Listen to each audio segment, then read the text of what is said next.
Ada hadis qudsi. Saya bacakan hadisnya, lalu saya akhiri. Ini rahasia yang sangat besar. Ini hanya terjadi dalam sholat. Saya ulang, hanya terjadi dalam sholat. Qasamtu shalah baini wa baina abdi ala nisfain. Kata Allah di hadis qudsi, saya bagi sholat itu dua bagian. Antara hak aku dengan hak hambaku. Dua bagian.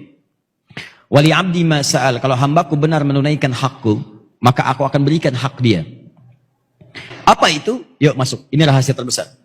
Idza qala al-'abdu alhamdulillahi rabbil alamin. Kalau bacaan hamba di Al-Fatihahnya sampai kepada alhamdulillahi rabbil alamin, qala Allah azza wa jalla, maka Allah akan menjawab bacaannya. Hamadani abdi, hambaku sedang memujiku.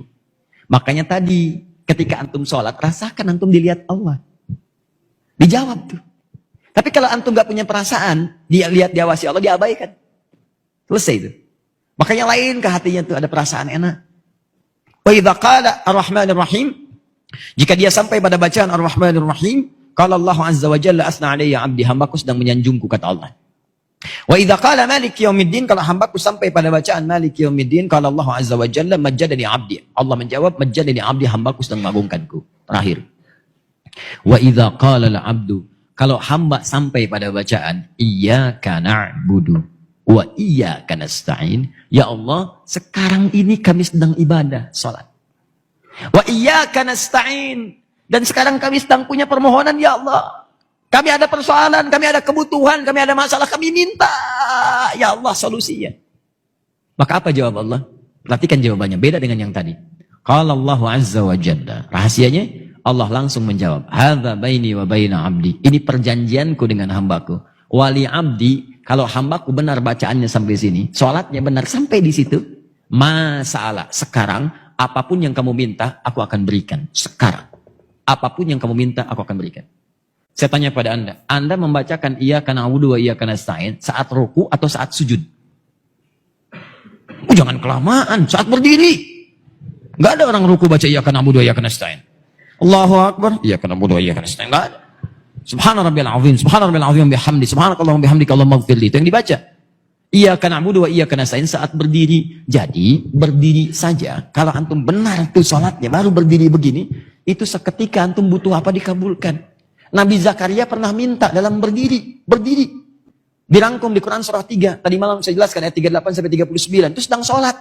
Waktu sholat minta kepada Allah. Mintanya apa? Minta supaya istrinya bisa mengandung.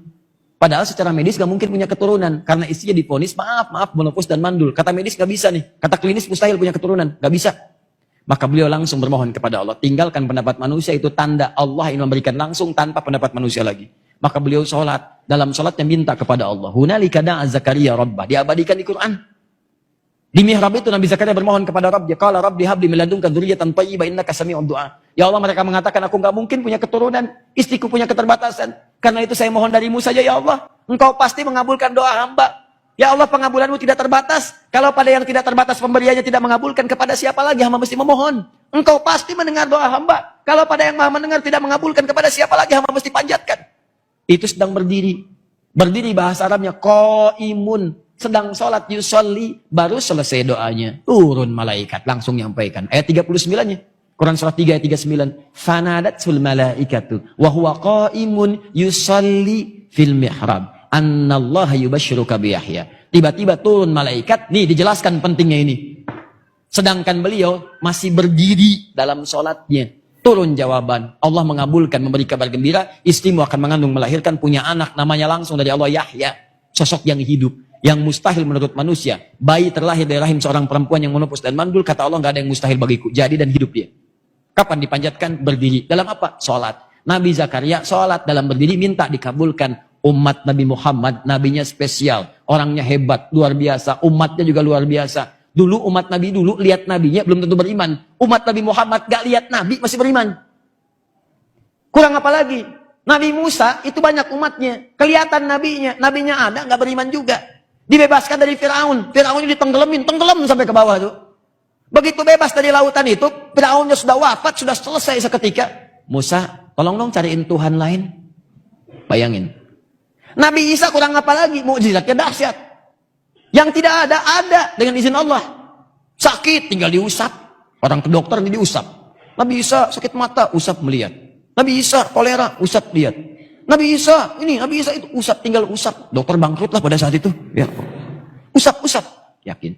Kedua, ini yang paling dahsyat, menghidupkan yang mati dengan izin Allah. Ada persoalan, hidup dengan izin Allah. Hidup, naik lagi, berdiri. Ngasih tahu persoalannya, wafat lagi dengan izin Allah. Sampai sebegitunya, nggak yakin juga, dicari-cari nabinya, mau dibunuh. Anda bayangkan, umat yang melihat masih ingkar juga. Umat Nabi Muhammad beda, nggak pernah lihat nabinya tuh kayak kita sekarang. Kalau di zaman Nabi melihat Nabi beriman, itu biasa. Nih, kita nggak pernah lihat. 15 abad dah lewat. Bahkan ada yang mimpi pun nggak pernah lihat, masih mau beriman. Maka Allah berikan yang spesial untuk umat Nabi Muhammad.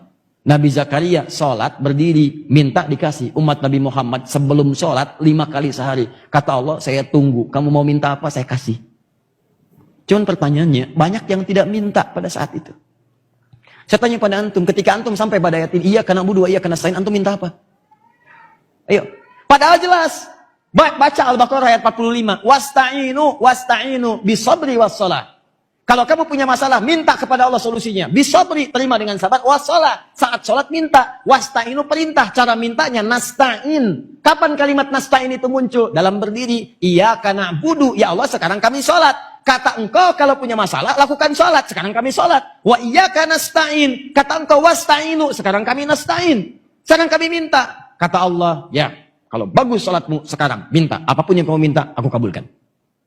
Pertanyaan saya, ini rahasia besar. Berapa di antara kita yang pernah minta dalam posisi seperti itu? Nah, sekarang Ustaz, kalau kami ingin bermohon kepada Allah, ingin meminta, minta ya Allah, minta. Bagaimana caranya? Apakah langsung kita ucapkan? Ataukah kita sirkan dalam hati kita permohonannya? Ataukah kita pilih ada isyarat ayat-ayat lain yang kalau dibacakan, Allah kabulkan? Ada rahasia besar. Yang kalau antum bacakan satu kalimat ini, apapun yang antum butuhkan akan dikabulkan seketika. Ketika antum butuhkan itu. Apa bacaan itu? Nanti dalam episode berikutnya kita akan bahas.